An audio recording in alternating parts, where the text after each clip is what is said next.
Hello കേൾക്കാം. Okay എല്ലാരും എത്തിയല്ലോ അല്ലെ? അപ്പൊ ഞാൻ പറഞ്ഞ എവിടം വരെ കേട്ടത്? ഇതുവരെയുള്ളെല്ലാം കേട്ടായിരുന്നു. അതായത് ഞാൻ പറഞ്ഞത് ഐ തിങ്ക് ലാസ്റ്റ് സ്റ്റോപ്പ് ചെയ്ത് എന്തായിരുന്നു? നമ്മുടെ S1S0 പറ്റിയല്ലേ? അതെ. ഓക്കെ. അപ്പൊ ഈ ഫങ്ഷൻസ് എല്ലാം ഓർത്തോണം. അപ്പൊ നേരത്തെ പറഞ്ഞത് ഓർത്തോണം. Q എന്ന് കണ്ടു കഴിഞ്ഞാൽ, അതായത് നമുക്ക് ഓർക്കാനുള്ളതാണ്, കുറെ സ്റ്റാറ്റസ് സിഗ്നൽസ് വരുമ്പോൾ Q മുമ്പിൽ ഉണ്ടെങ്കിൽ അത് എന്തായിരുന്നു? Q ആയിട്ട് റിലേറ്റ് ചെയ്ത സ്റ്റാറ്റസ് സിഗ്നൽസ് ആയിരുന്നു. അടുത്ത S2 S1 S0 എന്ന് പറയുന്നത് എന്തുമായിട്ട് ബന്ധപ്പെട്ടാണ്? നമ്മുടെ ബസ്സിനകത്ത് നമ്മുടെ എന്ത് ബസ്സാണ്? ബസ് കൺട്രോൾ ഐസിലേക്ക് കണക്ട് ചെയ്യുന്ന സ്റ്റാറ്റസ് സിഗ്നൽ ആണ് S2 S1 S0. അപ്പൊ ഇത്രയും വാല്യൂസ് ഓർത്തോണം. ഈ കോമ്പിനേഷൻസ്, ഓരോ കോമ്പിനേഷൻസിലും എന്തൊക്കെ കാര്യങ്ങളാണ് പെർഫോം ചെയ്യുന്നതെന്ന് ഓർത്തോണം. Memory read, memory read, memory write, passive state. ഈ നോട്ട് ചെയ്യാൻ വേണ്ടി ഷെയർ ചെയ്താൽ മതിയല്ലോ അല്ലെ?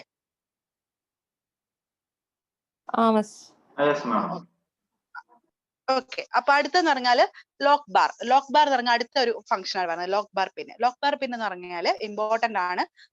നമ്മളിപ്പോ പറഞ്ഞു, ഇത് നമ്മളിപ്പോ പറഞ്ഞുകൊണ്ടിരിക്കുന്ന മുഴുവൻ മാക്സിമം മോഡിനെ പറ്റിയാണ് പറയുന്നത്. മാക്സിമം മോഡില് ഒരുപാട് പ്രോസസ് ആയിട്ട് കമ്മ്യൂണിക്കേറ്റ് ചെയ്യുന്നു പറഞ്ഞല്ലോ. അപ്പൊ കമ്മ്യൂണിക്കേറ്റ് ചെയ്യുമ്പോഴത്തേക്ക് നമ്മുടെ ഈ lock bar signal output pin ആണ്. അതായത് നമ്മുടെ സിസ്റ്റം നമ്മളെ അറിയിക്കുന്ന ഒരു ഇൻഡിക്കേഷൻ ആണ്, അല്ലെങ്കിൽ മറ്റുള്ള പ്രോസസറിനെ ഇൻഫോം ചെയ്യുന്ന ഒരു ഇൻഡിക്കേഷൻ ഔട്ട്പുട്ട് പിൻ ആണ്. അപ്പൊ ഇതിന്റെ വാല്യൂ ആക്റ്റീവ് ഹൈ അല്ലെങ്കിൽ ലോക്ക് ഈക്വൽ ടു 0 ആണെങ്കിൽ അത് ആക്റ്റീവ് ഹൈ പിൻ ആണ്. ആക്റ്റീവ് ഹൈ ആയിരിക്കുമ്പോൾ വേറെ ഒരു പ്രോസസറിനും വേറെ ഒരു കോപ്രോസസറിനും എന്ത് ചോദിക്കാൻ പറ്റില്ല? ഇവരുടെ ബസ്സിനെ, നമ്മുടെ മെയിൻ പ്രോസസറിന്റെ അഡ്രസ് ബസ്സിനെ വിട്ടുതരാൻ ചോദിക്കാൻ പറ്റില്ല.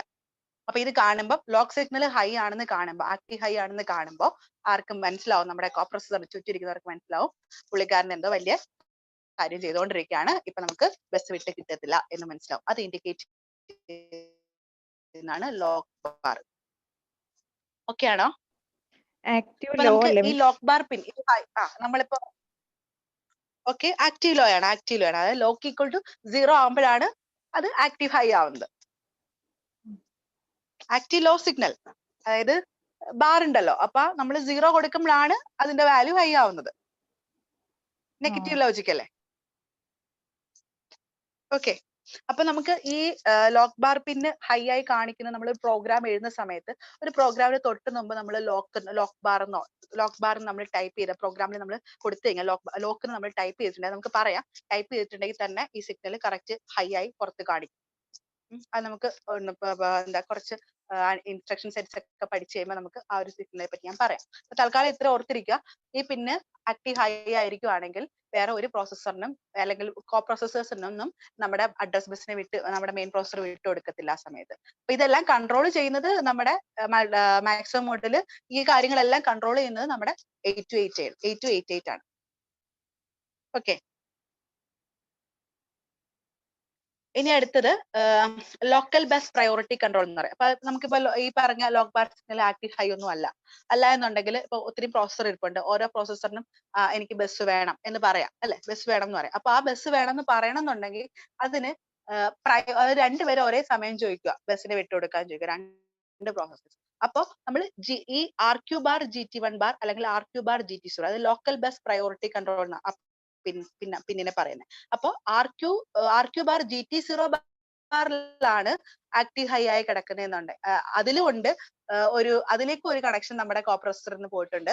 മറ്റേ RQ ബാർ GT1 ബാറിലേക്കും പോയിട്ടുണ്ടെങ്കിൽ, അതിപ്പോ ഞാൻ തൽക്കാലം ഒരു എളുപ്പത്തിൽ ഞാൻ GT1 GT0 എന്ന് പറയുവാണ്.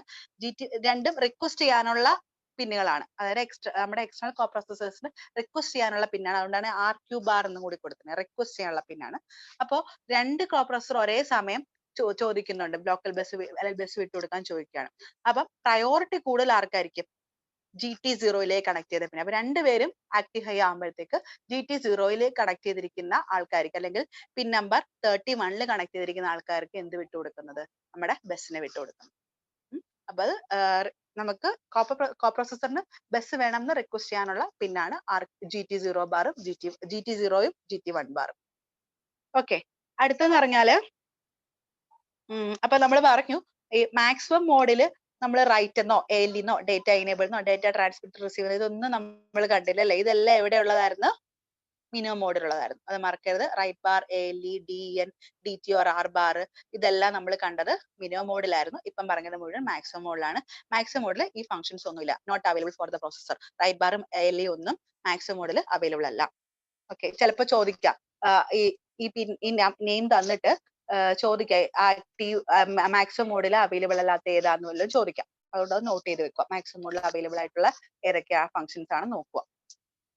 അടുത്തതെന്ന് പറഞ്ഞാൽ നമ്മൾ 8086ന്റെ ഫംഗ്ഷണൽ യൂണിറ്റിലേക്ക് കയറാണ്.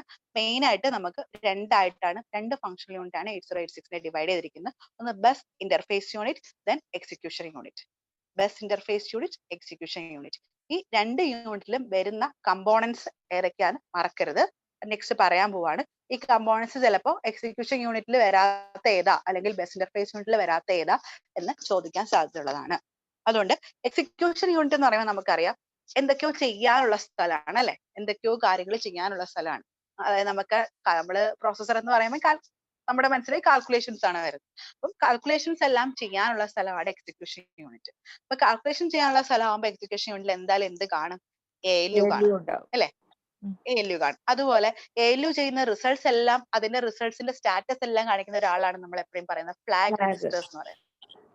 അപ്പൊ ഫ്ലാഗ് എന്തായാലും അവിടെ ഉണ്ടാവും അല്ലെ. അടുത്തെന്ന് പറഞ്ഞാല് നമ്മൾ എടുക്കുന്ന ഒരു ഇൻസ്ട്രക്ഷൻ നമ്മൾ എടുത്തോണ്ട് വരുക. ആ ഇൻസ്ട്രക്ഷൻ എന്ന് പറയുമ്പോഴത്തേക്ക് മെഷീനെ സംബന്ധിച്ച് അത് അസംബ്ലി ലാംഗ്വേജിലുള്ള ഇൻസ്ട്രക്ഷൻ ആയിരിക്കും അല്ലെ. നമ്മൾ കൊടുക്കുന്നത് നമ്മൾ 8085 8086 ഒക്കെ പഠിക്കുമ്പോൾ നമ്മൾ ഹൈ ലെവൽ ലാംഗ്വേജ് അല്ല, നമ്മൾ അതിന് താഴെയുള്ള അസംബ്ലി ലാംഗ്വേജിലുള്ള കോഡാണ് നമ്മൾ കൊടുക്കുന്നത്, നിമോണിക് കൊടുക്കുന്നത്. അപ്പൊ അതിനെ എടുത്ത് മെഷീൻ കോഡാക്കി കൺവേർട്ട് ചെയ്യാനുള്ള എന്ത് കാണും? ഒരു ഡീകോഡിംഗ് സർക്യൂട്ടറി ഉണ്ടാവും. അപ്പൊ അത് എവിടെയായിരിക്കും ഉള്ളത്? എക്സിക്യൂഷൻ യൂണിറ്റിലായിരിക്കും ഉള്ളത്. അതുപോലെ നമ്മൾ ഇതെല്ലാം കാൽക്കുലേറ്റ് ചെയ്യണം എന്നുണ്ടെങ്കിൽ ഒരു നമ്പർ രണ്ട് തമ്മിൽ ആഡ് ചെയ്യണം അല്ലെങ്കിൽ ഡിവൈഡ് ചെയ്യണം, സബ്ട്രാക്ട് ചെയ്യണം, ഇതൊക്കെ ചെയ്യണം എന്നുണ്ടെങ്കിൽ ടെമ്പററി ആയിട്ട് നമുക്ക് കുറച്ച് രജിസ്റ്റേഴ്സ് അവിടെ വേണം അല്ലെ, ഇതൊക്കെ ചെയ്യാൻ വേണ്ടിയിട്ട്. അപ്പൊ ആ രജിസ്റ്റേഴ്സ് ഇരിക്കുന്ന ജനറൽ പർപ്പസ് രജിസ്റ്റേഴ്സ് ഇരിക്കുന്ന സ്ഥലമാണ് എന്ന് പറയുന്നത് എക്സിക്യൂഷൻ യൂണിറ്റ് എന്ന് പറയുന്നത്. അതുപോലെ stack pointer, base pointer, index, ഇതൊക്കെ എന്താണെന്ന് നമുക്ക് പറയാം. സ്റ്റാക്ക് പോയിന്റർ നിങ്ങൾക്ക് അറിയാം, ഓൾറെഡി നമ്മൾ എല്ലാവരും പറഞ്ഞിട്ടുള്ളതാ. അത് നമുക്കൊരു സ്റ്റാക്ക് എന്ന് പറയുമ്പോൾ നമുക്കൊരു സെറ്റ് ഓഫ് മെമ്മറീനെ, ഒരു ഗ്രൂപ്പ് ഓഫ് മെമ്മറീനെ നമുക്ക് റെപ്രസെന്റ് ചെയ്യാൻ പറ്റുന്ന ഒരു സാധനമാണ് സ്റ്റാക്ക് പോയിന്റർ. ആ ഗ്രൂപ്പ് ഓഫ് മെമ്മറിയുടെ ടോപ്പ് അഡ്രസ് എടുത്ത് വെച്ച് നമ്മൾ സ്റ്റോർ ചെയ്യുന്ന സ്ഥലമാണ് എന്തെന്ന് പറയുന്നത്? Stack pointer. ഒരു ഗ്രൂപ്പ് ഓഫ് മെമ്മറിയുടെ ടോപ്പിൽ ഇരിക്കുന്ന അഡ്രസ്, അതായത് സ്റ്റാക്കിന്റെ ടോപ്പ്. നിങ്ങൾ കുറെ ബുക്സ് അടുക്കി വെച്ചിരിക്കുകയാണെങ്കിൽ ആ ഏറ്റവും മുകളിൽ ഇരിക്കുന്ന ബുക്ക് ആരുടെ പേരിലാണോ ആ പേര് സ്റ്റോർ ചെയ്യുന്ന സ്ഥലമാണ് എന്ത്? സ്റ്റാക്ക് പോയിന്റർ എന്ന് പറയുന്നത്. ഓക്കെ, അപ്പൊ അതുണ്ടാവും. അതുപോലെ ബേസ് പോയിന്റർ ഉണ്ടാവും. ഈ സ്റ്റാക്ക് ഒക്കെ പറഞ്ഞാൽ ഒരു നല്ലപോലെ പ്രോഗ്രാം ചെയ്യുന്ന ഒരാള്, ഒരു എഫക്റ്റീവ് ആയിട്ട് മെമ്മറി യൂട്ടിലൈസ് ചെയ്ത് പ്രോഗ്രാം ചെയ്യുന്ന ആൾക്കാരൊക്കെ എപ്പോഴും സ്റ്റാക്ക് യൂസ് ചെയ്തിട്ടുള്ള പ്രോഗ്രാംസ് ആയിരിക്കും എഴുതുന്നത്. അപ്പൊ പിന്നെ അതുപോലെ ബേസ്, അതിലേക്കൊന്നും പോകണ്ട, ഞാൻ ചുമ്മാ പറഞ്ഞേ ഉള്ളൂ. അതുപോലെ ബേസ് പോയിന്റർ, ഇൻഡെക്സ് രജിസ്റ്റേഴ്സ്, ഇങ്ങനത്തെ ഇതെല്ലാം ഇരിക്കുന്ന സ്ഥലമാണ് ടൈമിംഗ് ആൻഡ് കൺട്രോളിംഗ്. അതായത് മൊത്തത്തിൽ കൺട്രോൾ ആൻഡ് കോർഡിനേഷൻ കൊടുക്കണം. ഞാൻ ഓപ്പറേഷൻ ചെയ്യുമ്പോൾ, ഒരു അഡീഷണൽ ഓപ്പറേഷൻ ചെയ്യുമ്പോൾ അത് ആരൊക്കെ ആ സമയത്ത് ആരൊക്കെ എവിടെ നിന്നൊക്കെ എടുക്കണം, ഇതെല്ലാം കൺട്രോൾ ആൻഡ് കോർഡിനേറ്റ് ചെയ്യാൻ കുറെ കൺട്രോൾ സിഗ്നൽസ് ഉണ്ടാവും. ഇതെല്ലാം കൂടി ഇരിക്കുന്ന ഒരു സ്ഥലമാണ് എക്സിക്യൂഷൻ യൂണിറ്റ്. അപ്പം ഈ സാധനങ്ങൾ പേര് മറക്കരുത്. അടുത്തെന്ന് പറഞ്ഞാൽ bus interface unit. Bus interface unit അത് വളരെ കുറച്ച് കമ്പോണൻസ് ഉള്ളൂ. അതായത് ഒന്നെന്ന് പറഞ്ഞാൽ segment registers, next instruction pointer, then 6 byte instruction queue. നമ്മൾ കുറച്ച് മുമ്പ് പറഞ്ഞു ക്യൂ സ്റ്റാറ്റസ് എന്നൊക്കെ പറഞ്ഞു, എവിടെയോ നിങ്ങൾ കേട്ടു സെഗ്മെന്റ് ചെയ്യാൻ വേണ്ടിയിട്ടുള്ള സ്റ്റാറ്റസ് സിഗ്നൽ എന്ന് കേട്ടു. അപ്പൊ അതൊക്കെയാണ്, അതിനെ പറ്റിയൊക്കെ നമ്മൾ പറയാൻ പോകുന്നതേ ഉള്ളൂ. അപ്പൊ ബസ് ഇന്റർഫേസ് യൂണിറ്റിനകത്തുള്ള ഒരാളാണ് ഇൻസ്ട്രക്ഷൻ പോയിന്റർ. ഇൻസ്ട്രക്ഷൻ പോയിന്റർ എന്ന് പറഞ്ഞാൽ നിങ്ങൾ പ്രോഗ്രാം കൗണ്ടർ പഠിച്ചിട്ടുണ്ടോ? പ്രോഗ്രാം കൗണ്ടർ എവിടെയെങ്കിലും കേട്ടിട്ടുണ്ടോ? 86 പഠിച്ചില്ലെങ്കിലും 8051 പഠിച്ചിട്ടുണ്ടാവുമല്ലോ എല്ലാവരും. പ്രോഗ്രാം കൗണ്ടർ എന്ന് കേട്ടിട്ടുണ്ടോ?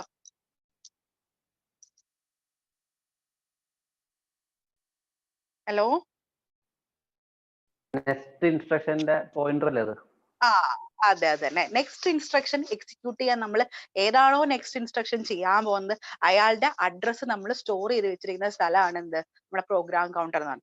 അതേ സാധനം തന്നെ നമ്മുടെ 8086 വരുമ്പോൾ ആ പേരൊക്കെ മാറി, എന്തായി? ഇൻസ്ട്രക്ഷൻ പോയിന്റർ ആയിട്ട് മാറി. ഇപ്പോഴത്തെ അതിന്റെ പേര് ഇൻസ്ട്രക്ഷൻ പോയിന്റർ ആണ്. നിങ്ങൾ കൺട്രോളർ പഠിക്കുമ്പോൾ അവിടെ നിങ്ങൾ PC എന്നായിരിക്കും പഠിക്കുന്നത്, പ്രോഗ്രാം കൗണ്ടർ എന്നായിരിക്കും. ഇവിടെ IP ആണ്, ഇൻസ്ട്രക്ഷൻ പോയിന്റർ. ഓക്കെ ആണോ? പിന്നെ ഇതിനകത്തൊരു ക്യൂ ഉണ്ട്, 6 byte ഇൻസ്ട്രക്ഷൻ ക്യൂ. കുറെ ഡേറ്റാസ് എടുത്ത് വെക്കാനുള്ള സ്ഥലം, അതെന്നാന്ന് പറയാം. പിന്നെ ഉള്ളത് സെഗ്മെന്റ് രജിസ്റ്റേഴ്സ്. സെഗ്മെന്റ് രജിസ്റ്റേഴ്സ് എന്ന് പറഞ്ഞാലും എന്നാന്ന് പറയാം. അതായത് നമ്മൾ നെക്സ്റ്റ് അങ്ങോട്ട് വരുമ്പോൾ ഞാൻ പറയാം എന്നാന്ന് പറയാം സെഗ്മെന്റ് രജിസ്റ്റേഴ്സ്.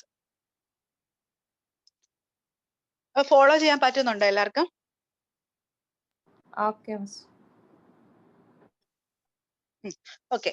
അപ്പൊ നമ്മൾ ഇതുവരെ ഒന്നും പഠിക്കുമ്പോൾ നമ്മൾ ഇങ്ങനെ 2 യൂണിറ്റ് ആയിട്ടൊന്നും പ്രോസസറിനെ അല്ലെങ്കിൽ കൺട്രോളിനെ ഒന്നും നമ്മൾ ഡിവൈഡ് ചെയ്ത് കേട്ടിട്ടില്ല. ഈ പൈപ്പ് ലൈനിങ് എന്ന് നിങ്ങൾ കേട്ടിട്ടുണ്ടോ? Pipe lining, Yes, parallel processing, right? Parallel process. എന്ത് നമ്മൾ പാരലൽ പ്രോസസ്സിംഗ് ചെയ്യുന്നത്? ഒരേ അതായത് ഒരു ഇൻസ്ട്രക്ഷൻ ഫെച്ച് ചെയ്യുന്ന എന്താ പറയാ, ഓപ്കോഡ്. അതായത് നമുക്ക് ബേസിക്കലി ഒരു ഇൻസ്ട്രക്ഷൻ എക്സിക്യൂട്ട് ചെയ്യുമ്പോൾ സ്റ്റെപ്സ് എന്തൊക്കെ? ആദ്യം ഇൻസ്ട്രക്ഷനെ ഫെച്ച് ചെയ്യണം അല്ലെ, അതിനെ ഡീകോഡ് ചെയ്യണം, എക്സിക്യൂട്ട്. നമ്മൾ ജനറലി പറയുകയാണെങ്കിൽ ആകെ നമ്മൾ 3 ഓപ്പറേഷനെ പറയത്തുള്ളൂ. അപ്പം ഇൻസ്ട്രക്ഷൻ ഫെച്ച് ചെയ്യുന്ന സമയത്ത് ഇൻസ്ട്രക്ഷൻ ഫെച്ച് ചെയ്തു, പിന്നെ നമ്മൾ ആ ഒരു ഓപ്പറേഷൻ എല്ലാം കഴിഞ്ഞിട്ടാണ് എന്ത് ചെയ്യുന്നത്?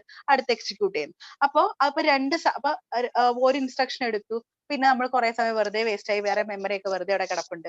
അപ്പം അത് ചെയ്യാതെ ഇപ്പൊ നമ്മളിപ്പോ ഒരു ഫസ്റ്റ് ഇൻസ്ട്രക്ഷൻ ഞാൻ എടുത്തു, അതിന്റെ എക്സിക്യൂഷൻ സ്റ്റേജ് ആകുമ്പോഴത്തേക്ക് വേറെ ഇൻസ്ട്രക്ഷൻ എന്ത് ചെയ്യുന്നു? ഫെച്ച് ചെയ്യുന്നു. പാരലായിട്ട് എന്തൊക്കെ നടക്കുന്നു? വേറൊരാൾ അവിടെ നിന്ന് ഇൻസ്ട്രക്ഷൻ ഫെച്ച് ചെയ്ത് കൊണ്ടുവെക്കുന്നു.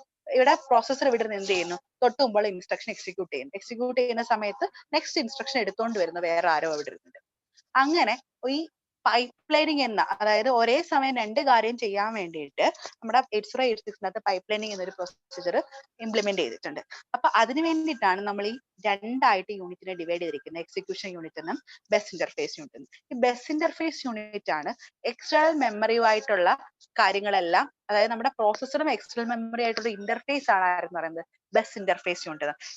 ഈ BIU-ലാണ്, ബസ് ഇന്റർഫേസ് യൂണിറ്റിലാണ് നമ്മുടെ അഡ്രസ് ബസ്സും ഡാറ്റാ ബസ്സും ഒക്കെ കിടക്കുന്നത്. ഈ പുള്ളിക്കാരനാണ് പോയി അവിടെ നിന്ന് എന്തിനെ എടുത്തോണ്ട് വരുന്നത്? നമ്മുടെ ഡാറ്റാസിനെ അല്ലെങ്കിൽ നമ്മുടെ ഇൻസ്ട്രക്ഷനെ ഒക്കെ പുറത്തുനിന്ന് എടുത്തോണ്ട് വരുന്നത്. എക്സിക്യൂഷൻ യൂണിറ്റ് പറയത്തേ ഉള്ളൂ, പോയി എടുത്തോണ്ട് വാഴാന്ന് പറയത്തേ ഉള്ളൂ. അത് ചെയ്യുന്ന ആരാണ്? ബസ് ഇന്റർഫേസ് യൂണിറ്റ് ആണ്. ഇവിടെ ഇരുന്ന് ഇദ്ദേഹം പറയത്തുള്ളൂ, പോയി എടുത്തോണ്ട് വന്നോളൂ, അല്ല അവിടെ ഇന്നെടുത്ത് നിന്നാളെ എടുത്തോണ്ട് വെച്ചേരെ എന്ന് നേരത്തെ ഓർമ്മിപ്പിക്കത്തേ ഉള്ളൂ. ഇവിടുന്നാണ് ഈ ബസ് ഇന്റർഫേസ് യൂണിറ്റിൽ എന്തുണ്ട്? ക്യൂ എന്ന് പറഞ്ഞില്ലേ? ഈ ക്യൂ എന്ന് പറയുന്ന സാധനത്തിനകത്ത് എന്ന് പറഞ്ഞാൽ ഒരു 6 ബൈറ്റ് മെമ്മറി ലൊക്കേഷൻസ് അല്ലെങ്കിൽ 6 ബൈറ്റ് സ്റ്റോർ ചെയ്യാനുള്ള ഒരു സ്പേസ് ഉണ്ട് ക്യൂവിനകത്ത്.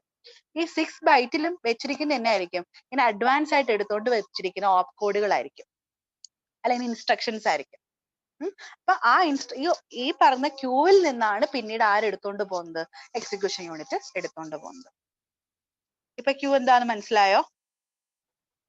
നമുക്ക് ചെയ്യേണ്ട കാര്യങ്ങൾ അഡീഷണൽ ആയിട്ട് കുറെ ഇൻസ്ട്രക്ഷൻസ് നേരത്തെ പറഞ്ഞു കൊടുത്തിരിക്കും. നമ്മുടെ എക്സിക്യൂഷൻ യൂണിറ്റ് പറഞ്ഞിരിക്കും ഇന്നടുത്ത് നിന്നാളെ എടുത്തോണ്ട് പോരാൻ പറയും. അതൊക്കെ കൊണ്ടുവന്ന് വെച്ചിരിക്കുന്ന സ്ഥലമാണ് ക്യൂ എന്ന് പറയുന്നത്. ഈ ക്യൂവിൽ നിന്ന് എക്സിക്യൂഷൻ യൂണിറ്റ് എടുത്തോണ്ട് പോയി ഡീകോഡ് ചെയ്തിട്ടാണ് പിന്നീട് ഇത് എക്സിക്യൂട്ട് ചെയ്യുന്നത്, ആ കാര്യം ചെയ്യുന്നത്.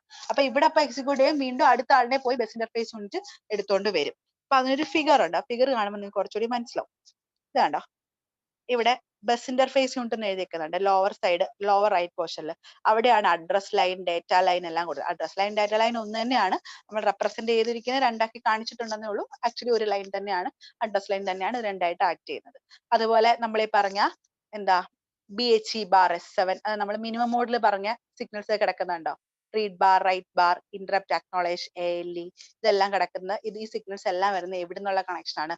ബസ് ഇന്റർഫേസ് യൂണിറ്റ് എന്നുള്ള കണക്ഷൻ. അത് എക്സ്റ്റേണൽ പെരിഫർ അല്ലെങ്കിൽ മെമ്മറി ആയിട്ടും അല്ലെങ്കിൽ IO ആയിട്ടുള്ള എല്ലാ കമ്മ്യൂണിക്കേഷൻ നടക്കുന്നത് ബസ് ഇന്റർഫേസ് യൂണിറ്റ് വഴിയാണ്. അവിടെ നിന്നെടുത്ത് ഡേറ്റ എവിടെ കൊണ്ടുവെക്കും? 6 ബൈറ്റ് ഇൻസ്ട്രക്ഷൻ ക്യൂവിൽ വെക്കും. ഇവിടെ നിന്നാണ് നമ്മുടെ ആരെടുത്തോണ്ട് പോകുന്ന എക്സിക്യൂഷൻ യൂണിറ്റ് കാര്യങ്ങളൊക്കെ എടുത്തോണ്ട് അപ്പുറത്ത് കൊണ്ടുപോയി ചെയ്യുന്നത്. അപ്പുറത്ത് കൊണ്ടുപോയി ചെയ്യാൻ വേണ്ടിയിട്ട് അവിടെ ആരൊക്കെ വേണം? ടെമ്പററി സ്റ്റോറേജിന് വേണ്ടിയിട്ട് AH, BH അങ്ങനെ കുറെ general purpose registers, stack pointers, അല്ലെങ്കിൽ വരുന്ന ഇൻസ്ട്രക്ഷനെ ഡീകോഡ് ചെയ്യാൻ വേണ്ടിയിട്ടുള്ള ഡീകോഡിംഗ് സർക്യൂട്ടറീസ്, അതെങ്ങനെയൊക്കെ എപ്പോൾ ചെയ്യണം എന്നുള്ള കൺട്രോൾ ചെയ്യാൻ വേണ്ടിയിട്ടുള്ള കൺട്രോൾ സിഗ്നൽസ്, ചെയ്ത് കഴിഞ്ഞു കഴിഞ്ഞാൽ ആ റിസൾട്ടിന്റെ സ്റ്റാറ്റസിനെ കാണിക്കാൻ വേണ്ടിയിട്ട് ഡേറ്റ 0 ആണോ 1 ആണോ, ക്യാരി ഉണ്ടായോ ഇല്ലയോ എന്ന് കാണിക്കാനുള്ള ഫ്ലാഗ്, ഇതെല്ലാം കൂടി ഇരിക്കുന്നത് എക്സിക്യൂഷൻ യൂണിറ്റ് ആയി. ഓക്കെ ആണോ?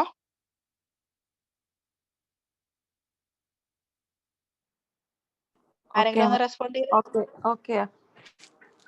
ലാഗ് ഉണ്ടോ ഒത്തിരി ഞാൻ പറയുന്നതിൽ? അതായത് നെറ്റ് ഒരുപാട് സ്ലോ ഉണ്ടോ? ഇല്ല. ഓക്കെ. ഇപ്പൊ ഏകദേശം ഒരു ഐഡിയ പിടികിട്ടിയല്ലോ അല്ലെ? ഏകദേശം ഒരു ഐഡിയ ആയോ എങ്ങനെ ഇരിക്കുക എന്നുള്ളത്? കുഴപ്പമില്ല. കുറച്ച് സ്പീഡ് കൂടുതലാണോ തോന്നുന്നുണ്ട് കേട്ടോ. നമ്മള് ഇപ്പൊ സ്പീഡ് കൂടിയില്ലെങ്കിലുള്ള പ്രശ്നം ഇത് എത്ര ദിവസം കൈകളിൽ തീരത്തില്ല, അതുപോലെ ഉണ്ട്. ഓക്കെ. സ്ലോ ആയിട്ട് പറയാം നിങ്ങൾക്ക്, കാരണം 85 ഉണ്ട്, 86 ഉണ്ട്. ഇപ്പൊ ഇത് തന്നെ ഈ എടുത്തു വെച്ചിരിക്കുന്ന, ഞാൻ ഈ ഫോട്ടോ എടുത്ത് വെച്ചിരിക്കുന്ന നോട്ട്സ് തന്നെ ഒരു 50 പേജസ് ഉണ്ട്, എന്നിട്ടും തീർന്നിട്ടില്ല മൈക്രോ പ്രൊസസർ അവിടുന്ന്. പിന്നെ ഇതിന്റെ ഇൻസ്ട്രക്ഷൻ സെറ്റ് ഫുൾ ഉണ്ട്. അപ്പൊ നമ്മൾ ഡെപ്തിൽ അങ്ങോട്ട് പോവാൻ നിന്ന് കഴിഞ്ഞാൽ നിങ്ങൾ ഈ സെമസ്റ്റർ, അല്ലെങ്കിൽ ഈ സെമസ്റ്റർ അല്ല സോറി, നിങ്ങൾ ജനുവരി 5 എക്സാം എഴുതാൻ പോകുന്നവരെ തീരത്തില്ല. അപ്പൊ നമുക്ക് ഇമ്പോർട്ടന്റ് ആയിട്ട് നമ്മൾ കുറച്ച് അതായത് നമ്മുടെ അക്കാഡമിക്, നമ്മൾ ബിടെക്കിന് പഠിച്ച ലെവൽ വിട്ട് കുറച്ച് നമ്മൾ എക്സാം ഓറിയന്റഡ് വ്യൂയിലേക്ക് ആണ് പോകുന്നത്. അതുകൊണ്ടാണ് കുറച്ച് ഫാസ്റ്റ്. ഓക്കെ, നമുക്ക് എക്സാമിന് കൂടി തീർക്കണ്ട, നമ്മൾ ഒരു സബ്ജക്ട് മാത്രമല്ലല്ലോ പഠിക്കുന്നത്. എല്ലാരും സ്പീഡ് ഉണ്ടോ അതോ പതുക്കെയാണോ എല്ലാരും മൂവ് ചെയ്യുന്നത്? അങ്ങനെ ഉണ്ടെങ്കിൽ ഞാൻ കുറയ്ക്കാം. ഇല്ല, കുഴപ്പമൊന്നുമില്ല, മനസ്സിലാവണമൊക്കെ ഉണ്ട്. നിങ്ങൾ ആദ്യം കേൾക്കുന്നതും കുറെ നാളായിട്ട് ചിലപ്പോൾ ടച്ച് വിട്ടിരിക്കുന്നവരൊക്കെ ആയിരിക്കും, അതിന്റെയൊക്കെ ഒരു ബുദ്ധിമുട്ടുണ്ടാവും.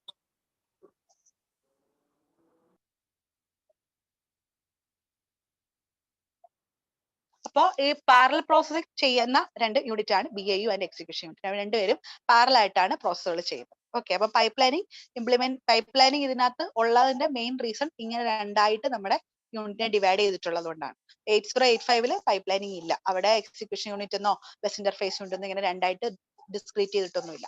ഓക്കെ,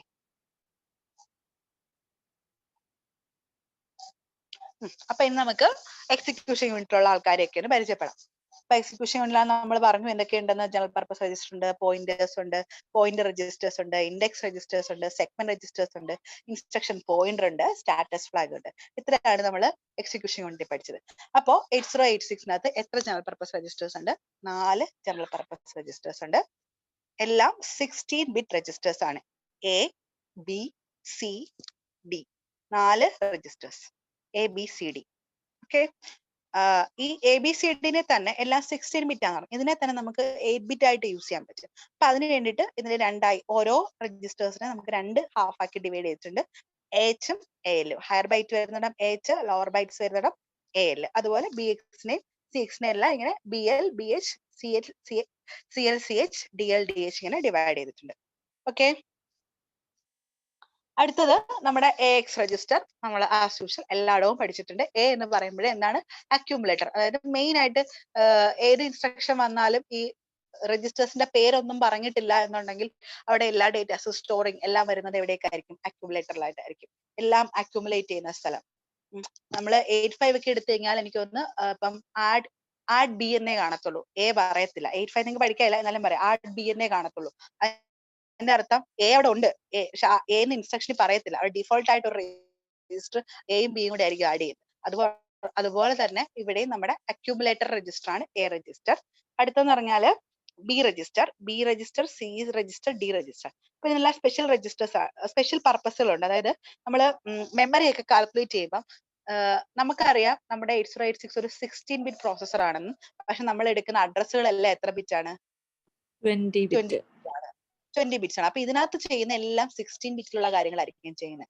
അപ്പോൾ ഈ 16 ബിറ്റിനെ ബസ് ഇന്റർഫേസ് യൂണിറ്റിൽ എത്തുമ്പോൾ 16 ബിറ്റിനെ എന്താക്കി 20 ബിറ്റായി കൺവേർട്ട് ചെയ്തിട്ട് വേണം കറക്റ്റ് അഡ്രസ്സിൽ നിന്ന് ഡേറ്റ ഇങ്ങോട്ട് എടുത്തോണ്ടൊക്കെ വരാൻ വേണ്ടിയിട്ട്. ശരിക്കും പറഞ്ഞാൽ നമ്മുടെ എക്സിക്യൂഷൻ യൂണിറ്റ് കൊടുക്കുന്ന ബസ് ഇന്റർഫേസ് യൂണിറ്റ് കൊടുക്കുന്ന ഡേറ്റയ്ക്കകത്ത് 16 ബിറ്റ് അഡ്രസ്സേ ഉണ്ടാവത്തുള്ളൂ. അതിനെ പിന്നീട് വേറെ കുറച്ച് ഓഫ്സെറ്റ് എന്നൊക്കെ പറയും, കുറച്ച് കാര്യങ്ങളൊക്കെ ആഡ് ചെയ്ത് അതിനെ 32 ബിറ്റ് ആക്കിയിട്ടാണ് 32 അല്ല 20 ബിറ്റ് ആക്കിയിട്ടാണ് മെമ്മറിയിൽ നിന്ന് ആ പർട്ടിക്കുലർ അഡ്രസ്സിൽ നിന്ന്, അല്ലെങ്കിൽ ആ പർട്ടിക്കുലർ 20 ബിറ്റ് അഡ്രസ്സിൽ നമ്മൾ ഡേറ്റ എടുത്തുകൊണ്ട് വരുന്നത്. അപ്പോൾ അതിന് വേണ്ടിയിട്ട് ഹെൽപ്പ് ചെയ്യും. അതായത് നമുക്ക് അഡ്രസ് കാൽക്കുലേഷൻ ഒക്കെ വേണ്ടിയിട്ട് നമ്മൾ മെയിൻ ആയിട്ട് ഉപയോഗിക്കുന്ന രജിസ്റ്റർ ആണ് ബേസ് രജിസ്റ്റർ. അതിനുവേണ്ടി മാത്രമല്ല നമ്മൾ കാൽക്കുലേഷൻസിൽ അഡീഷൻ ഒക്കെ ചെയ്യുമ്പോഴത്തേക്ക് നമുക്ക് BX രജിസ്റ്റർ യൂസ് ചെയ്യാം. മൾട്ടിപ്ലിക്കേഷൻ ഓർക്കല്ലേ, മൾട്ടിപ്ലിക്കേഷൻ വേറെ ചില പർട്ടിക്കുലർ രജിസ്റ്റേഴ്സ് ഒക്കെ ഉണ്ട്.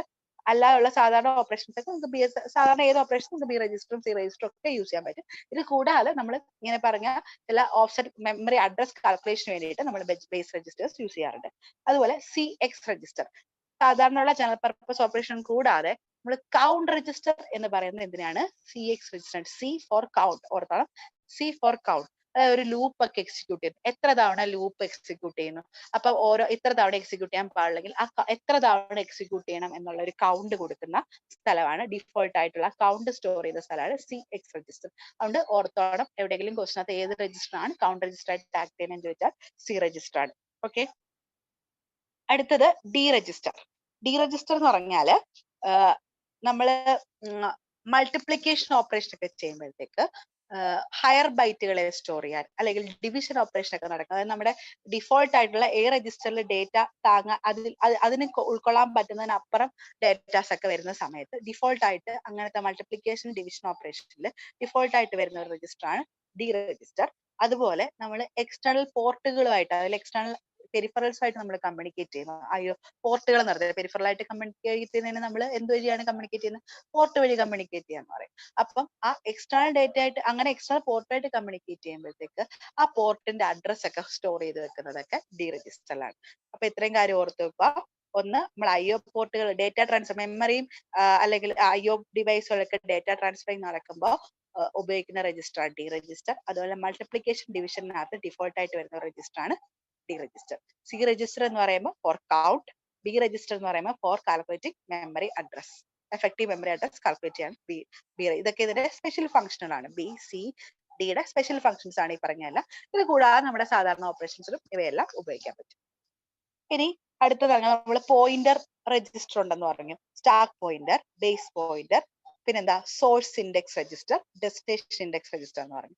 സ്റ്റാക്ക് പോയിന്റർ നിങ്ങൾ ഓൾറെഡി പഠിച്ചിട്ടുള്ള പോലെ ടോപ്പ് ഓഫ് ദ സ്റ്റാക്കിന്റെ അഡ്രസ് സ്റ്റോർ ചെയ്യുന്ന ഒരു 16 ബിറ്റ് രജിസ്റ്റർ. ഈ പറഞ്ഞതെല്ലാം 16 ബിറ്റ്, ഇതെല്ലാം 16 ബിറ്റ് രജിസ്റ്റേഴ്സ് ആണ് കേട്ടോ. അപ്പോൾ അങ്ങനെ ടോപ്പ് ഓഫ് ദ സ്റ്റാക്കിന്റെ അഡ്രസ് സ്റ്റോർ ചെയ്യാനുള്ള സ്ഥലമാണ് സ്റ്റാക്ക് പോയിന്റർ. ബേസ് പോയിന്റർ നേരത്തെ പറഞ്ഞ പോലെ നമ്മൾ ബേസ് രജിസ്റ്ററിന്റെ കണക്ക് തന്നെ ഈ മെമ്മറി അഡ്രസ് കാൽക്കുലേഷന് യൂസ് ചെയ്യുന്ന ഒരു പോയിന്റർ ആണ് ബേസ് പോയിന്റർ. അതുപോലെ മെമ്മറി അഡ്രസ് കാൽക്കുലേഷൻ ഉപയോഗിക്കുന്നതാണ് source index register, destination index register എന്നൊക്കെ പറയാം. അതൊക്കെ സ്ട്രിംഗ് ഓപ്പറേഷൻ ഉപയോഗിക്കുന്ന ആൾക്കാരാണ്. SIDI നോട്ട് ചെയ്ത് വെച്ചേക്കുക. സ്ട്രിംഗ് ഇൻസ്ട്രക്ഷൻ അതെന്നാന്ന് നമുക്ക് പറയാം. സ്ട്രിംഗ് ഇൻസ്ട്രക്ഷൻ പറഞ്ഞാൽ മെമ്മറി ആയിട്ട് അസോസിയേറ്റ് ചെയ്തിട്ടുള്ള ഇൻസ്ട്രക്ഷൻ ആണ്. എഴുതി വെച്ചിരിക്കുക. സ്ട്രിംഗ് ഇൻസ്ട്രക്ഷൻ ആയിട്ട് അസോസിയേറ്റ് ചെയ്തിട്ടുള്ള രജിസ്റ്റേഴ്സ് ആണ് സോഴ്സ് ഇൻഡെക്സ് രജിസ്റ്ററും ഡെസ്റ്റിനേഷൻ ഇൻഡെക്സ് രജിസ്റ്ററും. ഒന്നുകൂടി മൊത്തത്തിലൊന്ന് പറയാം. General purpose registers 4 types, ABCD. എല്ലാത്തിനെയും നമ്മൾ 16 ആയിട്ട് ഡിവൈഡ് ചെയ്തിട്ടുണ്ട്. എല്ലാം 16 ബിറ്റ് രജിസ്റ്റേഴ്സ് ആണ്. ഇതിനെല്ലാം നമുക്ക് 2 ഈക്വൽ ഹാഫ് ആക്കി ഡിവൈഡ് ചെയ്തിട്ടുണ്ട്. എല്ലാം 8 HBH, CHDH അല്ലെങ്കിൽ AL, DL, BL അങ്ങനെ എല്ലാം ലോവർ ഹാഫ് അപ്പർ ഹാഫ് ആക്കി നമുക്ക് സെപ്പറേറ്റ് ആയിട്ട് യൂസ് ചെയ്യാൻ പറ്റും. ഇനി AX രജിസ്റ്റർ പറഞ്ഞാൽ നമ്മുടെ അക്യുമുലേറ്റഡ് രജിസ്റ്റർ തന്നെയാണ്. BX രജിസ്റ്റർ എന്ന് പറഞ്ഞു കഴിഞ്ഞാൽ നമ്മൾ എഫക്റ്റീവ് മെമ്മറി കാൽക്കുലേഷൻ വേണ്ടി യൂസ് ചെയ്യുന്നു. CX രജിസ്റ്റർ എന്ന് പറഞ്ഞാൽ നമ്മൾ അഡീഷണൽ ആയിട്ട് യൂസ് ചെയ്യുന്ന മറ്റൊരു ഓപ്പറേഷൻ ആണ് കൗണ്ടർ രജിസ്റ്റർ നമ്മൾ പേര് പറയും. DX രജിസ്റ്റർ എന്ന് പറഞ്ഞാൽ നമ്മൾ പോർട്ടുമായിട്ടുള്ള കമ്മ്യൂണിക്കേഷൻ നടക്കുമ്പോൾ നമ്മൾ യൂസ് ചെയ്യുന്ന രജിസ്റ്റർ. മൾട്ടിപ്ലിക്കേഷൻ ഡിവിഷൻ ആപ്ലിക്കേഷന്റെ ഡിഫോൾട്ട് ആയിട്ട് വരുന്ന register DX register.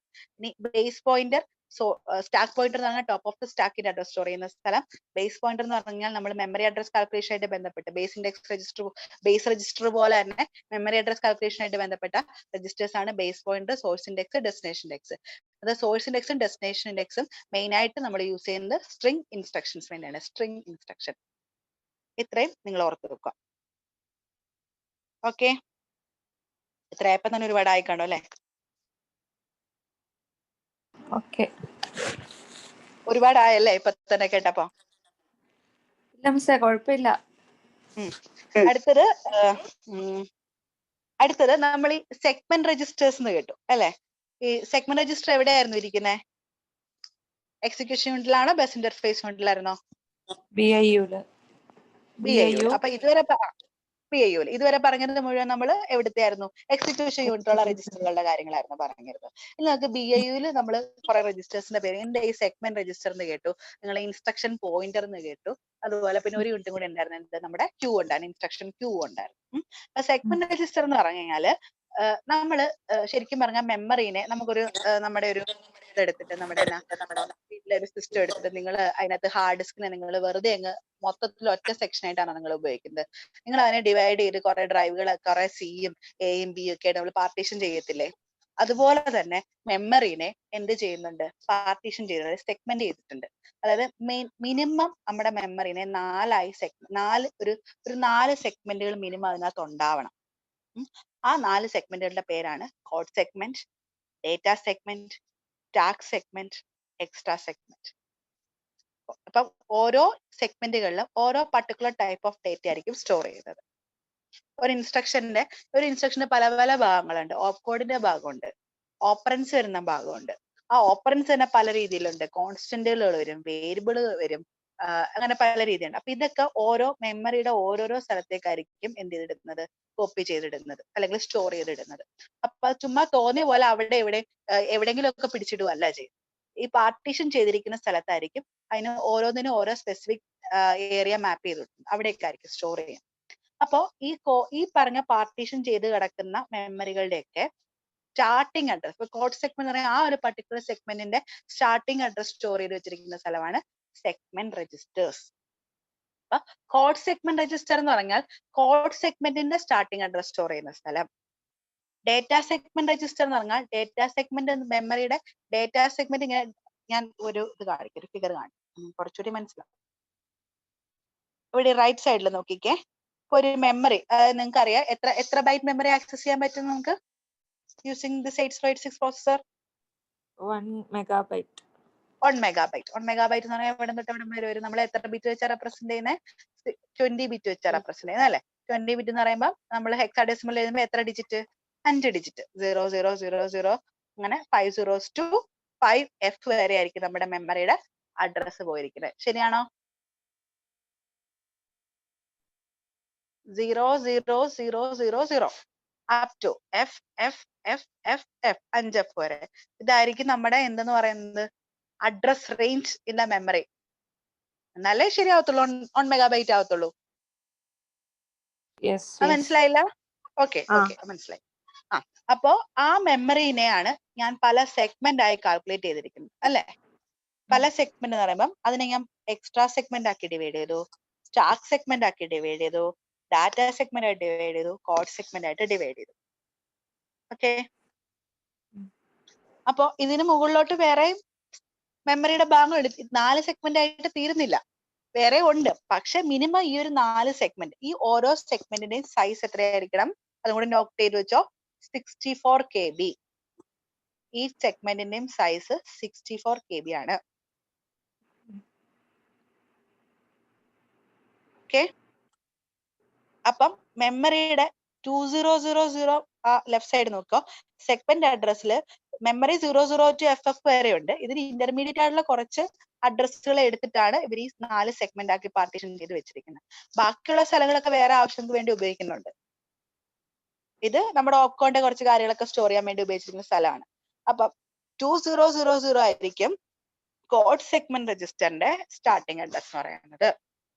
Segment register അല്ല, കോഡ് സെഗ്മെന്റ് മെമ്മറിയാണ്. ഈ വരച്ചിട്ടിരിക്കുന്ന മെമ്മറിയാണ്. മെമ്മറിനെ ഇങ്ങനെ ഞാൻ പാർട്ടീഷൻ ചെയ്ത് ഇട്ടിരിക്കുകയാണ്. അതായത് ഇപ്പൊ ഒരു വീടിന്റെ കുറച്ച് ഭാഗം എടുത്ത് പാർട്ടീഷൻ ചെയ്ത് കുറച്ച് പേർക്ക് കൊടുത്ത് അപ്പുറത്തെ ഭാഗം ഞാൻ വെറുതെ ഇട്ടിരിക്കുക, പിന്നീട് എന്തെങ്കിലും ആവശ്യത്തിന് ഉപയോഗിക്കാൻ വേണ്ടിയിട്ട്. ബാക്കിയുള്ള ഭാഗം ഇതിനകത്ത് കൊടുത്തിട്ടില്ല. 200 മുതൽ 8FFF വരെ ഉള്ളൂ നമ്മൾ ഈ പാർട്ടീഷൻ ചെയ്ത് കൊടുത്തിരിക്കുന്നത്. ബാക്കി മെമ്മറി സ്പേസ് അവിടെ കിടപ്പുണ്ട്. 00 മുതൽ ഈ 200 വരെയും വേറെ സ്പേസ് കിടപ്പുണ്ട്. അതുപോലെ 8FF മുതൽ 8FF കഴിഞ്ഞ് 900 മുതൽ FFF അങ്ങനെ 5F വരെയുള്ള സ്ഥലം വരെയും വെറുതെ വെക്കേണ്ട കിടപ്പുണ്ട്. അത് വേറെ പല ആവശ്യങ്ങൾക്ക് വേണ്ടി റിസർവ് ചെയ്തിട്ടിരിക്കുന്നതാണ്. ഇത്രയും ഭാഗം നമ്മളിപ്പോ ഓർത്താൽ മതി. അപ്പൊ 2000 മുതൽ 2FF വരെയാണ്. ബാക്കി നിങ്ങൾ FF മൊത്തം ഫില്ല് ചെയ്തോ, ഞാനത് പറയുന്നില്ല. 5 പ്രാവശ്യം ഒക്കെ പറയണ്ടേ, 4 പ്രാവശ്യം പറയണ്ടേ. അവിടെ വരെയാണ് നമ്മുടെ കോഡ് സെഗ്മെന്റ് വരുന്നത് മെമ്മറിയുടെ. അതുപോലെ 4000 മുതൽ 5FF വരെയാണ് നമ്മുടെ ഡേറ്റ സെഗ്മെന്റ് വരുന്നത്. അല്ലെങ്കിൽ ഇതിന്റെ സ്റ്റാർട്ടിംഗ് മാത്രം ഓർത്താൽ മതി. 200 അങ്ങനെ 5 0 വരുന്നതാണ് നമ്മുടെ കോഡ് സെഗ്മെന്റിന്റെ starting address. Data segment starting address 400, stack segment starting 600 and extra segment starting address 800. അപ്പോ ഈ സ്റ്റാർട്ടിംഗ് അഡ്രസ് നിങ്ങൾ കണ്ടില്ലേ? ഈ സ്റ്റാർട്ടിംഗ് അഡ്രസ് സ്റ്റോർ ചെയ്യുന്ന സ്ഥലമാണ് എന്തെന്ന് പറയുന്നത്, BIU-നകത്ത് സെഗ്മെന്റ് രജിസ്റ്റർ. അപ്പൊ നമുക്കറിയാം ഈ BIU എക്സിക്യൂഷൻ ഉണ്ട് എന്നൊക്കെ പറഞ്ഞ പ്രോസസറിന് ഉള്ളിലുള്ള സ്ഥലമാണ്. അവിടെ എല്ലാം എത്ര ഉള്ളൂ? 16 ബിറ്റേ ഉള്ളൂ. അപ്പൊ എന്ത് ചെയ്യുന്ന അറിയാവോ? ഇപ്പൊ കോഡ് സെഗ്മെന്റ് രജിസ്റ്റർ എന്നൊരു സാധനം BIU-നകത്തുണ്ട്, സ്റ്റാക്ക് സെഗ്മെന്റ് രജിസ്റ്റർ എന്ന് പറയുന്ന സാധനം BIU-നകത്തുണ്ട്. അപ്പൊ കോഡ് സെഗ്മെന്റ് സ്റ്റാർട്ടിംഗ് അഡ്രസ് 2 കഴിഞ്ഞ് 4 zeros ഇട്ടു, അതായത് 5 ഹെക്സാഡെസിമൽ ഡിജിറ്റ് ആണ്. അപ്പൊ ഇതിനകത്ത് ഒരു 0 അങ്ങ് കളഞ്ഞിട്ടായിരിക്കും എവിടെ സ്റ്റോർ ചെയ്ത് വെക്കുന്നത്, കോഡ് സെഗ്മെന്റ് രജിസ്റ്ററിൽ സ്റ്റോർ ചെയ്ത് വെക്കുന്നത്. ആണ് ഇപ്പുറത്ത് ഞാൻ വരച്ചിരിക്കുന്നത്. ബേസ് രജിസ്റ്റേഴ്സ് വരച്ചിരിക്കുന്നുണ്ടോ? അതായത് സ്റ്റാർട്ടിംഗ് അഡ്രസ് കോഡ് സെഗ്മെന്റ് രജിസ്റ്ററിൽ സ്റ്റോർ ചെയ്തിരിക്കുന്നത് code segment starting address, data segment രജിസ്റ്ററിൽ സ്റ്റോർ ചെയ്തിരിക്കുന്ന ഡേറ്റ സെഗ്മെന്റ് സ്റ്റാർട്ടിംഗ് അഡ്രസ്. പക്ഷെ ഒരു സീറോ എല്ലായിടത്തും കുറവായിരിക്കും. കാരണം അവിടെ 16 ബിറ്റ് അതിന്റെ കേപ്പബിലിറ്റി ഉള്ളൂ. ഉള്ളിലെല്ലാം എല്ലാ കാര്യങ്ങളും 16 ബിറ്റ് ആയതുകൊണ്ട് 4 ഡിജിറ്റ് അവിടെ കൊടുത്തിട്ടുള്ളൂ. 4 ഹെക്സാഡെസിമൽ ഡിജിറ്റേ കൊടുത്തിട്ടുള്ളൂ. മനസ്സിലായോ?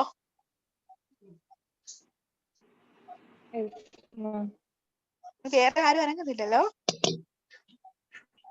ഉറങ്ങിയോ എല്ലാരും? ഇല്ല മിസ് പറഞ്ഞോളൂ. ഓക്കെ. അപ്പൊ സെഗ്മെന്റ് രജിസ്റ്റർ അപ്പൊ സെഗ്മെന്റ് രജിസ്റ്റർ പറഞ്ഞാൽ ഇത്ര ഓർക്കുക. എന്നാ ചെയ്യുന്നതാ, നമ്മുടെ മെമ്മറിനെ പാർട്ടീഷൻ ചെയ്തിട്ടുണ്ടെന്ന് മനസ്സിലായി. അപ്പൊ ഓരോ പാർട്ടീഷൻ മിനിമം 4 പാർട്ടീഷൻ കാണും എല്ലാത്തിനകത്തും. ആ 4 പാർട്ടീഷനിൽ ഓരോ പാർട്ടീഷന്റെയും മെമ്മറിയുടെ സൈസ് എത്രയായിരിക്കും? 64 KB ആയിരിക്കും. അത് മറക്കരുത്. ഏതൊക്കെ സെഗ്മെന്റ് ഉണ്ടെന്ന് പഠിക്കുക.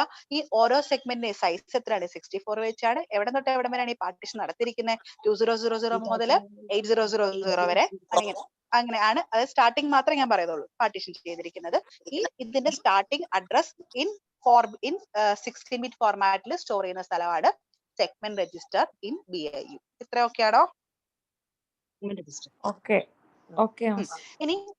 ഇനി കോഡ് സെഗ്മെന്റ് എന്ന് പറഞ്ഞു കഴിഞ്ഞാല് നമുക്കറിയാം, ഒരു ഇൻസ്ട്രക്ഷൻ എടുക്കുമ്പോൾ ഇൻസ്ട്രക്ഷനകത്ത് ഓഫ് കോഡിന്റെ ഭാഗമുണ്ട്, നേരത്തെ പറഞ്ഞ ഓപ്പറൻസിന്റെ ഭാഗമുണ്ട്.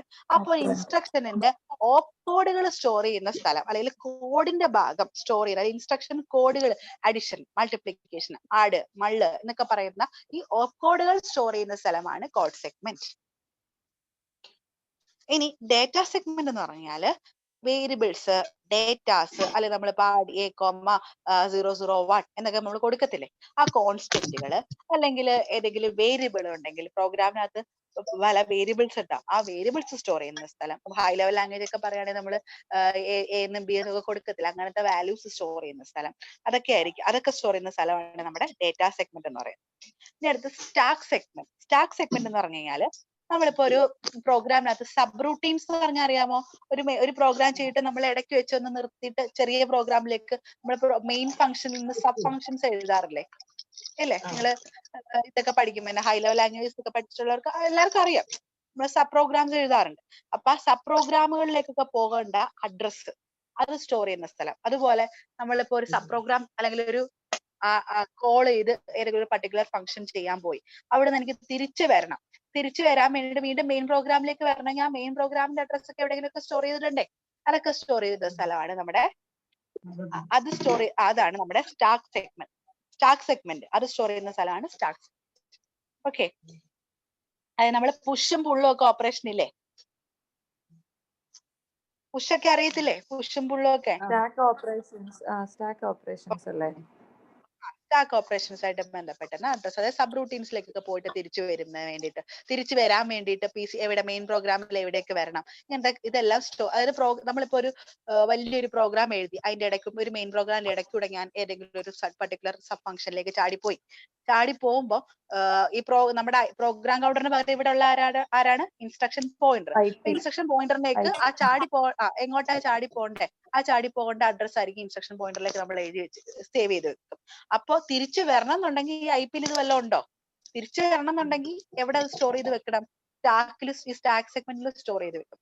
അപ്പൊ തിരിച്ച് നമ്മൾ റിട്ടേൺ കൊടുക്കുമ്പോൾ ഈ സ്റ്റാക്ക് സെഗ്മെന്റിൽ നിന്നായിരിക്കും ഈ റിട്ടേൺ ചെയ്യേണ്ട അഡ്രസ് എടുത്ത് കോപ്പി ചെയ്ത് എവിടേക്ക് ഇടുന്നത്? നമ്മുടെ ഇൻസ്ട്രക്ഷൻ പോയിന്ററിലേക്ക് ഇടുന്നത്. അങ്ങനെയായിരിക്കും ഇത് ഇവിടേക്ക് തിരിച്ചു വരുന്നത്, മെയിൻ പ്രോഗ്രാമിലേക്ക് തിരിച്ചു വരുന്നത്. ഇത്ര ഓർത്താൽ മതി. അടുത്തത് പറഞ്ഞ കാര്യങ്ങളൊക്കെ തന്നെ. അടുത്ത എക്സ്ട്രാ സെഗ്മെന്റ് എന്ന് പറഞ്ഞാല് അത് നമ്മൾ എക്സ്ട്രാ സെഗ്മെന്റ് സ്ട്രിംഗ് ഇൻസ്ട്രക്ഷൻ ആയിട്ട് ബന്ധപ്പെടാം. നിങ്ങൾ സ്ട്രിംഗ് ഇൻസ്ട്രക്ഷൻ പഠിക്കുമ്പോഴേ നമുക്ക് മനസ്സിലാവത്തുള്ളൂ. ആ സ്ട്രിംഗ് ഇൻസ്ട്രക്ഷൻ ആയിട്ട് ബന്ധപ്പെട്ട് കുറച്ച് ഒരു എക്സ്ട്രാ ഏരിയ നമ്മൾ സ്ട്രിംഗ് ഇൻസ്ട്രക്ഷന് വേണ്ടി ഉപയോഗിക്കുന്നുണ്ട്. അത് തൽക്കാലം അങ്ങനെ ഓർത്ത് വെക്കുക. സ്ട്രിംഗ് ഇൻസ്ട്രക്ഷൻ ആയിട്ട് ബന്ധപ്പെട്ട ഡേറ്റ സ്റ്റോർ ചെയ്യുന്ന സ്ഥലമാണ് എക്സ്ട്രാ സെഗ്മെന്റ്. അത്ര മാത്രം ഓർത്താൽ മതി. സ്ട്രിംഗ് ഇൻസ്ട്രക്ഷൻ ആയിട്ട് ബന്ധപ്പെട്ട രജിസ്റ്റർ ഏതൊക്കെയായിരുന്നു? Index register, source index register, destination ഉണ്ട്. ഓക്കെ, അപ്പൊ ഏകദേശം ഒക്കെ ഒരുവിധം നമ്മൾ ഈ പറഞ്ഞ കാര്യങ്ങളൊക്കെയാണ് ഈ കിടക്കുന്നത്. Maximum capacity of A segment എത്രയാണ്? 64 KB. ഇപ്പൊ പറഞ്ഞ കാര്യം. അതുപോലെ നമ്മൾ ശ്രദ്ധിച്ചായിരുന്നു, ഈ എല്ലാ സെഗ്മെന്റിന്റെയും സ്റ്റാർട്ടിംഗ് അഡ്രസ് ഡിവൈഡ് ബൈ നമുക്ക് 16 വെച്ച് ഡിവൈഡ് ചെയ്യാൻ പറ്റുന്ന നമ്പേഴ്സ് ആണ്. 8000, 2000, 4000, 6000 ഇതെല്ലാം ഡിവൈഡ് ബൈ 16 പറ്റുന്ന നമ്പേഴ്സ് ആണ് ഈ സ്റ്റാർട്ടിംഗ് അഡ്രസ് എല്ലാം. ഇനി നമ്മൾ ഓൾറെഡി പറഞ്ഞായിരുന്നു എന്താ 1 മെഗാബൈറ്റ് ആണ് ഇത് മാക്സ് ചെയ്യാൻ പറ്റുന്ന മെമ്മറി കപ്പാസിറ്റി എന്ന് പറഞ്ഞായിരുന്നു. ആ മെമ്മറിനെയാണ് നമ്മൾ ഈ കുറച്ച് സെഗ്മെന്റുകളാക്കി ഡിവൈഡ് ചെയ്ത് കുറച്ച് കാര്യങ്ങൾക്ക് വേണ്ടി സെഗ്മെന്റ് ചെയ്തിട്ടിരിക്കുന്നത്. ബാക്കി കുറച്ച് ഏരിയാസ് ഉണ്ട്, അത് വേറെ കുറെ ആവശ്യങ്ങൾക്ക് വേണ്ടി നമ്മൾ ഉപയോഗിക്കുന്നുണ്ട്. നമ്മൾ ഇന്ററപ്റ്റ് ഒക്കെ വരുമ്പോഴത്തേക്ക് ഇന്ററപ്റ്റ് വെക്ടർ ടേബിൾ എന്ന് പറയുന്ന സാധനമുണ്ട്, അതൊക്കെ സ്റ്റോർ ചെയ്യാൻ വേണ്ടി നമ്മൾ ഉപയോഗിക്കുന്നുണ്ട്. അപ്പൊ ഇനി അടുത്തത് പറയുന്നത് പറഞ്ഞു 8086 എല്ലാം 16 ബിറ്റ് അഡ്രസ്സുകളായിരിക്കും പറയത്തുള്ളൂ. അതിനെ നമ്മൾ 20 ബിറ്റ് ആയിട്ട് കൺവേർട്ട് ചെയ്യണം. അപ്പൊ 20 ബിറ്റ് ആയിട്ട് കൺവേർട്ട് ചെയ്യണമെങ്കിൽ നമ്മൾ സെഗ്മെന്റ് രജിസ്റ്ററിന്റെ അഡ്രസ് എടുത്തിട്ട് ഏതെങ്കിലും ഒരു പർട്ടിക്കുലർ സെഗ്മെന്റിലേക്ക് നമുക്ക് പോകണം. അപ്പൊ ഉടനെ എന്ത് ചെയ്യും, ആ സെഗ്മെന്റ് രജിസ്റ്റർ എടുക്കും, അതുമായിട്ട് ബന്ധപ്പെട്ട സെഗ്മെന്റ് രജിസ്റ്റർ എടുക്കും. ആ സ്റ്റാർട്ടിങ് അതിനകത്ത് എത്ര ഡിജിറ്റ് ഉണ്ടാകത്തുള്ളൂ, 4 ഹെക്സാഡെസിമൽ ഡിജിറ്റ് ഉണ്ടാകത്തുള്ളൂ. അപ്പൊ അതിനെ 20 ബിറ്റ് ആക്കണമെങ്കിൽ അതിന്റെ റൈറ്റ് സൈഡിലേക്ക് 4 0 കൂടെ ആഡ് ചെയ്തിട്ട് നമുക്ക് ആ സെഗ്മെന്റിലെ എവിടുന്ന് എവിടം വരെ എങ്ങോട്ട് വേണമെങ്കിലും ചാടാം. മുകളിൽ നിന്ന് താഴെ ഒരു കോഡ് സെഗ്മെന്റ് നമ്മൾ പറഞ്ഞു, ആദ്യത്തെ സെഗ്മെന്റ് ഏതായിരുന്നു, കോഡ് സെഗ്മെന്റ്. അത് എവിടെ നിന്നിട്ട് എവിടെ 2000 മുതൽ എത്ര വരെ ഉണ്ടായിരുന്നു, 3FF വരെ അല്ലായിരുന്നു. ഓക്കെ, 3FF വരെ ഉണ്ട്. അപ്പൊ അതിനകത്ത് മുകളിൽ നിന്ന് താഴെ വരെ എവിടെ വേണമെങ്കിലും നമുക്ക് മൂവ് ചെയ്യാൻ പറ്റും ആ സെഗ്മെന്റിനകത്ത്. അപ്പൊ സ്റ്റാർട്ടിംഗ് അഡ്രസ് പ്ലസ് എന്തെങ്കിലും സംതിങ് ഒരു ഓഫ്സെറ്റ് വാല്യൂ കൂടി കൊടുക്കുമ്പോൾ നമുക്ക് എന്ത് കിട്ടും, ഒരു പർട്ടിക്കുലർ പോയിന്റിൽ പോയി ആ ഓപ്കോഡ് എടുത്തോണ്ട് വരാൻ പറ്റും. അപ്പൊ 16 ബിറ്റ് കാൽക്കുലേഷൻസ് എല്ലാം ആയിരിക്കും ഇതിനകത്ത് കിടക്കുന്ന അഡ്രസ് എല്ലാം. അതിനെ നമ്മൾ എന്താക്കി മാറ്റുകയാണ് പ്രോസസർ പിന്നീട് 20 ബിറ്റ് അഡ്രസ് ആക്കി അതിന്റെ കൂടെ എന്തെങ്കിലും പർട്ടിക്കുലർ ഓഫ്സെറ്റ് വാല്യൂ ആഡ് ചെയ്തിട്ടൊക്കെ ആയിരിക്കും എന്ത് ചെയ്യുന്നത്, ഒരു പർട്ടിക്കുലർ ലൊക്കേഷനിൽ നിന്ന് ഒരു പർട്ടിക്കുലർ ഡേറ്റ എടുത്തുകൊണ്ട് വരുന്നത്. അത് നമുക്കൊരു പ്രോബ്ലം ചെയ്യുമ്പോൾ നിങ്ങൾക്ക് മനസ്സിലാവും. നമുക്കൊരു പ്രോബ്ലം ചെയ്യാം, ഒരു ഫിസിക്കൽ അഡ്രസ് കണ്ടുപിടിക്കാൻ നിങ്ങളെ കൊണ്ടൊരു പ്രോബ്ലം ചെയ്യിപ്പിക്കാം. നമുക്ക് സമയമൊക്കെ നമുക്ക് ചെയ്യാം. അടുത്തത് നേരത്തെ സ്റ്റാക്ക് സെഗ്മെന്റിന്റെ കാര്യം പറഞ്ഞ തന്നെയാണ്. പുഷ് പോപ്പ് അല്ലെങ്കിൽ റിട്ടേൺ ഇൻസ്ട്രക്ഷൻ ഒക്കെ ചെയ്യുമ്പോൾ ഉള്ള കാര്യമാണ്. സ്റ്റാക്ക് സെഗ്മെന്റ് കാര്യം പറഞ്ഞു, നമ്മൾ ഓൾറെഡി ഡിസ്കസ് ചെയ്തതാണ്. ഇൻഡെക്സ് രജിസ്റ്ററിന്റെ കാര്യം പറഞ്ഞു. അത് നമുക്കൊരു ഇൻഡെക്സ് രജിസ്റ്ററായിട്ട് ബന്ധപ്പെട്ട ഒരു പ്രോഗ്രാം ഒക്കെ ചെയ്യുമ്പോൾ അല്ല ഒരു ഇത് കാണും. പ്രോഗ്രാം ഒന്നും ചെയ്യാൻ വേണ്ടിയൊന്നും ഇല്ല, പ്രോഗ്രാം നമുക്ക് ചെയ്യണ്ട, നമ്മളെല്ലാം ഇൻസ്ട്രക്ഷൻ സെറ്റ് ഓർത്താൽ മതി. അപ്പം ഈ നമ്മുടെ സ്ട്രിംഗ് ഇൻസ്ട്രക്ഷൻ കാണുമ്പോൾ ഞാൻ പറഞ്ഞുതരാം എന്നാന്ന്. അല്ലാതെ ഇപ്പൊ നിങ്ങൾ അതിനെപ്പറ്റി ഞാൻ ഡീറ്റെയിൽ ആയിട്ട് പറഞ്ഞാൽ നിങ്ങൾക്ക് തെറ്റും. പിന്നെ ഒരു കാര്യം കൂടെ ഓർത്തേക്കുക, സ്റ്റാക്ക് സെഗ്മെന്റ് സ്റ്റാക്ക് പോയിന്ററും സ്റ്റാക്ക് സെഗ്മെന്റും കൂടി ആയിരിക്കും മാപ്പ് ചെയ്തിരിക്കുന്നത്. സോഴ്സ് ഇൻഡെക്സ് രജിസ്റ്ററും ഡേറ്റ സെഗ്മെന്റും കൂടി ആയിരിക്കും മാപ്പ് ചെയ്തിരിക്കുന്നത്. അതായത് കമ്മ്യൂണിക്കേഷൻ വരുന്ന അവർ തമ്മിലായിരിക്കും. സോഴ്സിന്റെ അതൊന്ന് നോട്ട് ചെയ്തോ. ഫസ്റ്റ് ഞാൻ പറഞ്ഞു ഏതായിരുന്നു, സ്റ്റാക്ക് സെഗ്മെന്റ് സ്റ്റാക്ക് പോയിന്ററും, അടുത്തത് സോഴ്സ് ഇൻഡെക്സ് രജിസ്റ്ററും ഡേറ്റ സെഗ്മെന്റും, ഡെസ്റ്റിനേഷൻ ഇൻഡെക്സ് രജിസ്റ്ററും എക്സ്ട്രാ സെഗ്മെന്റും. ഇത്ര ഓർത്തോണേ. ഇതൊന്ന് ചിലപ്പം മാപ്പ് ചെയ്തിരിക്കുന്ന എങ്ങോട്ടാന്നൊരു ക്വസ്റ്റ്യൻ വരാം, അതൊന്ന് നോട്ട് ചെയ്ത് വെച്ചു. ഇവിടെ പറയണോ, source index data segment, destination index register extra segment, stack segment stack pointer stack സെഗ്മെന്റിലേക്ക്. അതൊന്ന് ഓർത്തരാം. അതുപോലെ നമ്മുടെ ഇൻസ്ട്രക്ഷൻ പോയിന്റർ എന്ന് പറഞ്ഞാൽ എപ്പോഴും ഇൻസ്ട്രക്ഷനുമായിട്ട് ബന്ധപ്പെട്ടല്ല. അപ്പൊ കോഡ് എന്ന് ഓർത്താൽ കോഡ് സെഗ്മെന്റ് ആയിട്ടായിരിക്കും മാപ്പ് ചെയ്തിരിക്കുന്നത്. Instruction pointer to code segment. ഇനി അപ്പൊ ഇൻസ്ട്രക്ഷൻ പോയിന്റർ ഓൾറെഡി പറഞ്ഞതാണ്. നെക്സ്റ്റ് ചെയ്യാൻ പോണ്ട ഇൻസ്ട്രക്ഷന്റെ അഡ്രസ് സ്റ്റോർ ചെയ്യുന്ന 16 ബിറ്റ് അഡ്രസ് സ്റ്റോർ ചെയ്യുന്ന സ്ഥലം. അപ്പൊ ഒരു ഇൻസ്ട്രക്ഷൻ പോയിന്റർ ശരിക്കും പറഞ്ഞാൽ അതിന്റെ എഫക്റ്റീവ് അഡ്രസ് കാൽക്കുലേറ്റ് ചെയ്യുന്നത് കണ്ടന്റ് ഓഫ് ഐപിയും കണ്ടന്റ് ഓഫ് കോഡ് സെഗ്മെന്റ് രജിസ്റ്ററും കൂടെ ആഡ് ചെയ്തിട്ടാണ്.